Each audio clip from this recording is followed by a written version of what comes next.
Came up with a little trick to make this job easier for you guys at home working in your garage, working with a floor jack. All we gotta do is use a couple of ratchet straps. You're gonna grab some 1,000-pound straps.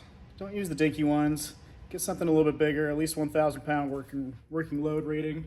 I got these as a 4-pack from Home Depot for a whopping $20. So what we're gonna do with these straps is we're gonna kind of use them as limiting straps. We're gonna use 3 of them. One is gonna go in between the trailing arms along the bottom.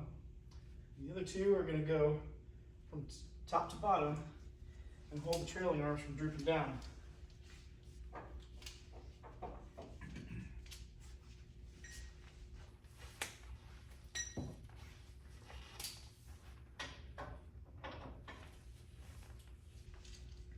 So I'm going to find a nice little hook point on the trailing arm. I'm going to get my ratchet strap tightened down. And I'm not going to kill it. I just need to get the slack taken out of it and make sure that's not going to come loose on me. So what we need is for this strap to keep everything from moving outwards on us when we take the bolts out. These other straps can come up here to the frame. Again, we're going to come down here and find a nice mounting point on the trailing arm for our hook.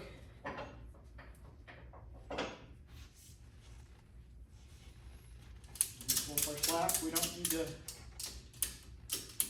tighten this down too much again. We're just trying to take up the slack.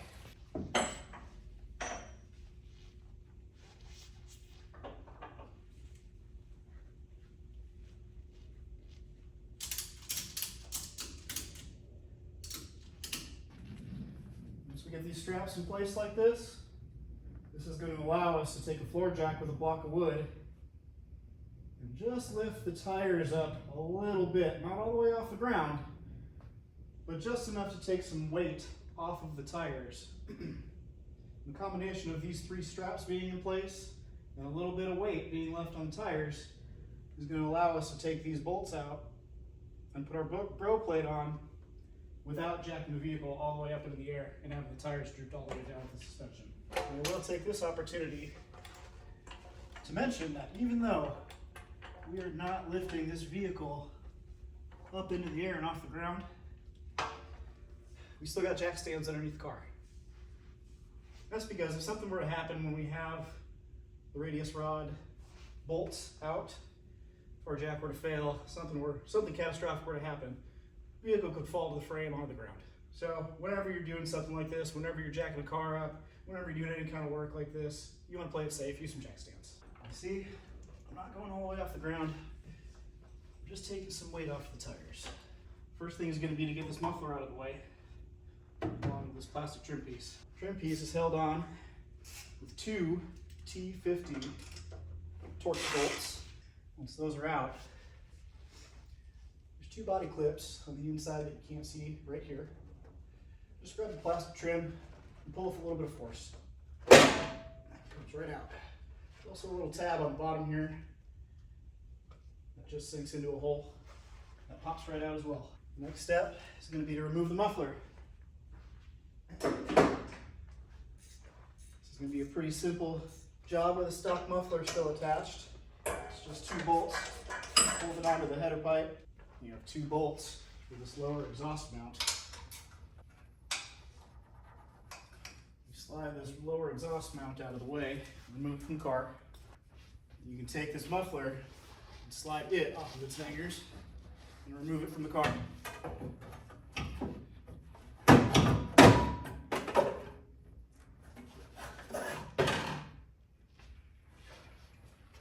Once we got this big muffler out of the way, we can start working on our radius rod plate bolts. You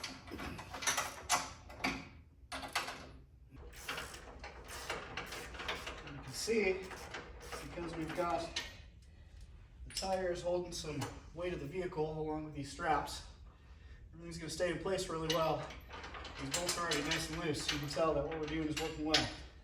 Now again, because we have our straps acting as limiting straps, we've got our tires still holding a little bit of weight.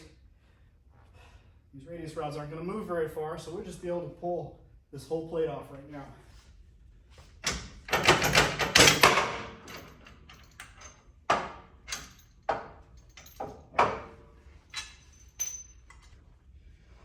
as installation goes, I'm already pre-prepped with our license plate here. I've also got a wiring harness in the back. Just keep in mind that you don't get this pinched in between the frame or any other components when we're getting it bolted up here. When you're installing this plate back on the vehicle, start with 2 bolts. Additionally, start with one side. Either do 2 bolts on the driver's side or 2 bolts on the passenger side.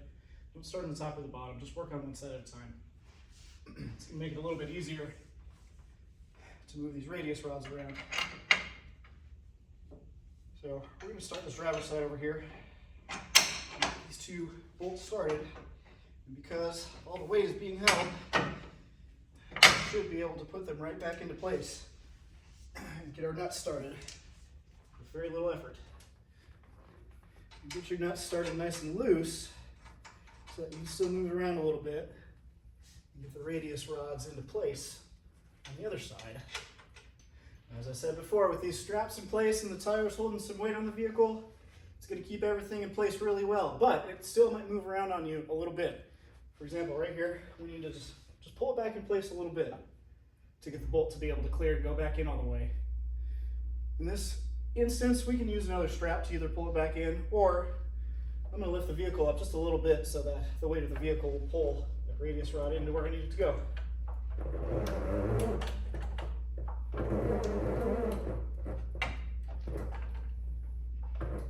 And again, we're not taking the vehicle all the way off the ground.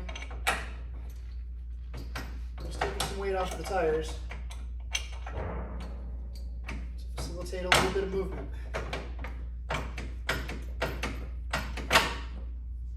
Just like that. Now I got all 4 bolts in and all 4 nuts started. Before I drop this thing back down and get our straps and jack out of the way, we're going to get these tightened up. Not all the way, we're just going to get them hand tight and started so that everything is sitting even. So the radius rods are sitting flush on the radius rod plate and the frame. Alright, we just snugged up all 4 of these bolts and nuts. The radius rod plate is sitting flush with the radius rods, and the radius rods are sitting flush with the frame. Nothing's crooked, plate isn't sitting cockeyed. We're ready to do the final torque on these and put it back down on the ground. Once you've done your final torque here, we can get our jack, our straps, and our jack stands out of the way. Now from here, I would recommend leaving the muffler out because it gives you a lot of access for installing the plug and play wiring harness that comes with this bro plate. This is going to install into the back of the bro plate and then up into the stock factory wiring for your tail light and your backup camera, so that you don't have to worry about wiring anything in the vehicle to make all these electronics work. So for this part of the video, I'm going to show you guys how to install this plug and play wiring harness. It comes with the bro plate. It's going to allow you to plug into the rear view camera and the tail light to make all your connections for the lights on the back of your bro plate.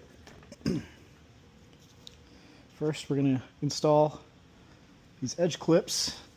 There are more detailed instructions on our website at Yaw Power Off-Road for this kit as well.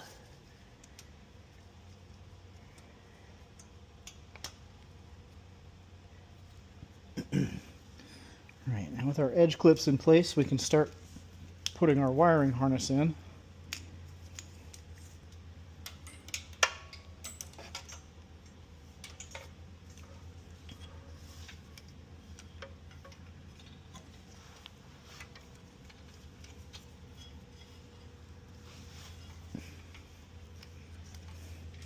And we can make our first connection.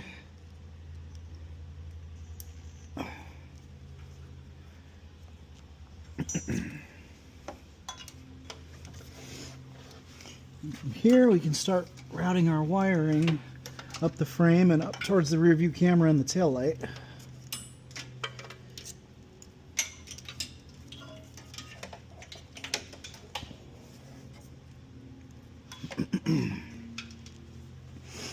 And you will notice that for this part of the video, I've taken the bed out of the vehicle. This isn't a necessary step. I've only done this to make it a little easier to show you guys what's going on back here and the location of these connectors.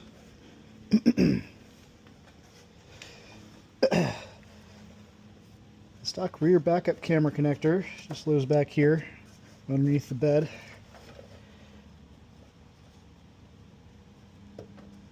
And that's going to be one of our first connections up here. The other one is going to be the stock taillight connector that lives right here.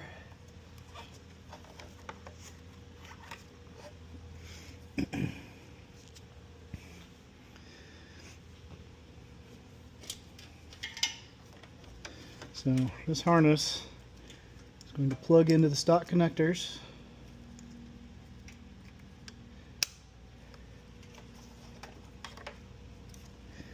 And the stock taillight.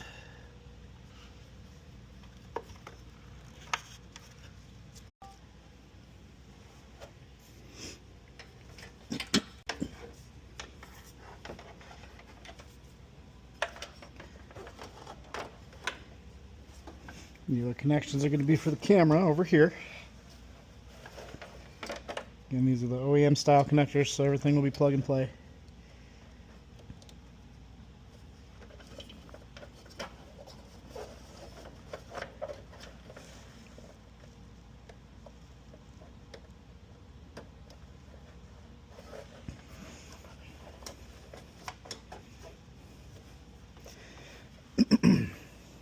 And once these connections are made, you can grab your cable ties, then just secure this harness in place so that it doesn't come loose or rub on anything.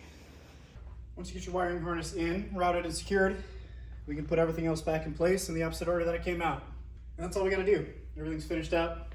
I know a lot of you guys are gonna need this. If you can get this car up onto a lift, it's just gonna bring it up in the air and you're not gonna have any issues. But if you're just working with a floor jack, you're working on this in your garage, in the backyard, maybe even a trail fix, this is an easy way to do it just with a couple of straps. Hope this helps.